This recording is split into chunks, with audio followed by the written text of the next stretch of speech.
ఓట్ల లెక్కింపు ప్రక్రియ ముగిసేంత వరకు కూటమి పార్టీల శ్రేణులు అప్రమత్తంగా ఉండాలని జనసేన పార్టీ ప్రధాన కార్యదర్శి కె నాగబాబు విజ్ఞప్తి చేశారు. ఈవీఎంలు భద్రపరిచిన స్ట్రాంగ్ రూమ్ల వద్ద పార్టీల ప్రతినిధులు పహారా ఉండాలని కోరారు. ఓడిపోయాక కూడా జగన్ కుర్చీ వదిలేందుకు సిద్ధంగా ఉండబోరని అన్నారు. ఎన్నికల్లో దాదాపు 82% ఓట్లు పోలవడం ప్రజాస్వామ్య విజయంగా వివరించారు. ఇదే సమయంలో ప్రజలంతా చాలా అప్రమత్తంగా ఉండాలని, ఓటమి కళ్ల ముందు కనిపించుతుండడంతో వైకాపా శ్రేణులో ఎంతటి అరాచకానికి ఓడుగడుతుందో పల్నాడు, తాడిపత్రి, తిరుపతిలో చూశామన్నారు. పల్నాడు, తాడిపత్రి, తిరుపతిలో చూసాం. సైకోపాత్ అనే మాట మనం వింటూ ఉంటాం. ఈ జగన్మోహన్ రెడ్డి కూడా ఆ కోవలోకి వస్తాడో లేదో తెలియదు, కానీ ఖచ్చితంగా అతను ఒక సోషియోపాత్. ప్రజలను కులాలుగా, వర్గాలుగా, పార్టీల వారీగా విడదీసి చిచ్చులు పెట్టి ఆనందించే రకం. అతనిలో ఆ మానసిక స్థితిని మొదట్లో ఎవరు గుర్తించలేకపోయారు. ఆ వ్యాధిని తన అసురగణానికి కూడా అంటించాడు.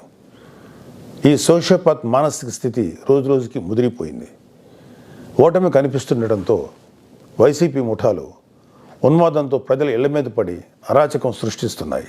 మాచర్ల వైసీపీ ఎమ్మెల్యే సంబంధీకుల ఇళ్లలో పెట్రోల్ బాంబులు దొరికాయంటే ఫలితాలు వచ్చాక వీళ్ళు ఎంత రాక్షసత్వానికి తెగబడబోతున్నారో ప్రజలు గ్రహించాలి. తాడిపత్రిలో పోలీసులు కూడా తమను తాము రక్షించుకునేందుకు అగచాట్లు పడ్డారు. అంటే వైసీపీ ఎంతగా రెచ్చిపోతుందో అర్థం చేసుకోవాలి. వైసీపీకి ఓటు వేయలేదని తెలిసి ఇళ్లలో చొరబడి మహిళలను, పిల్లల్ని అందరినీ చావుగొట్టే పైశాచికత్వాన్ని పెంచింది ఎవరు? ఖచ్చితంగా ఈ జగన్మోహన్ రెడ్డి అనే చెప్పాలి. విశాఖపట్నంలోని కంచరపాలెంలో ఓ కుటుంబం కూటమి అభ్యర్థులకు ఓటు వేసిందని తెలిసి వైసీపీ గుండాలు ఆ ఇంట్లో మహిళలను, చదువుకుంటున్న పిల్లలపై దుర్మార్గంగా దాడి చేసింది. గర్భంతో పుట్టింటికి వచ్చిన మహిళపైన తీవ్రంగా దాడి చేశారు. అంటే వైసీపీ రాక్షసత్వం ఏ స్థాయిలో ఉందో తెలుసుకోండి. ఇలాంటివన్నీ తెలుసుకొని చిక్కటి చిరునవ్వులు చెందించే వ్యక్తిని ఏమనాలి? మహేష్ బాబు స్పైడర్ సినిమాలో విలన్ సూర్య గుర్తొస్తున్నాడు కదూ.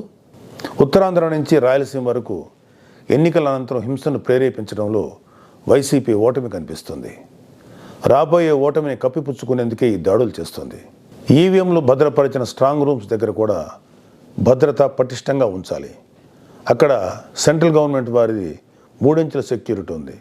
అయినా కూడా అక్కడ మన కూటమి పార్టీల ప్రతినిధులు నిరంతరం పహరా ఉండాలి.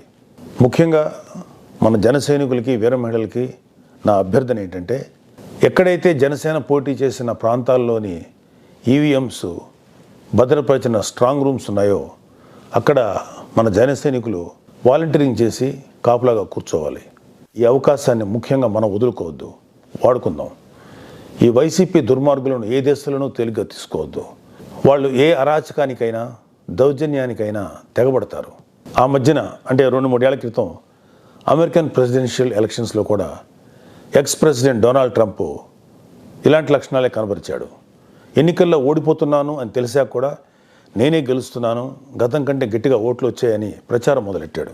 ఫలితాలు వచ్చాక కూడా నానా యాగి చేసి కుర్చీ వదలంటే వదలని అలాగే భీష్మించి కూర్చుంటే వైట్ హౌస్ నుంచి పంపేశారు. దాదాపు ఇలాంటి లక్షణాలే మన ఆపద్ధర్మ ముఖ్యమంత్రి జగన్మోహన్ రెడ్డి కూడా ప్రదర్శిస్తున్నాడు. అందుకే మొన్నటికి మొన్న ఐపాక్ మీటింగ్లో కూడా తన పార్టీ గెలుస్తుందని గొప్పలు చెప్పాడు. అతని మానసిక స్థితిని వంట పట్టించుకున్న ఉత్తరాంధ్ర నాయకుడు ప్రమాణ స్వీకార ముహూర్తం, విశాఖల స్థలం అన్నీ ప్రకటించేశాడు. జూన్ 4 తర్వాత వీళ్ళందరినీ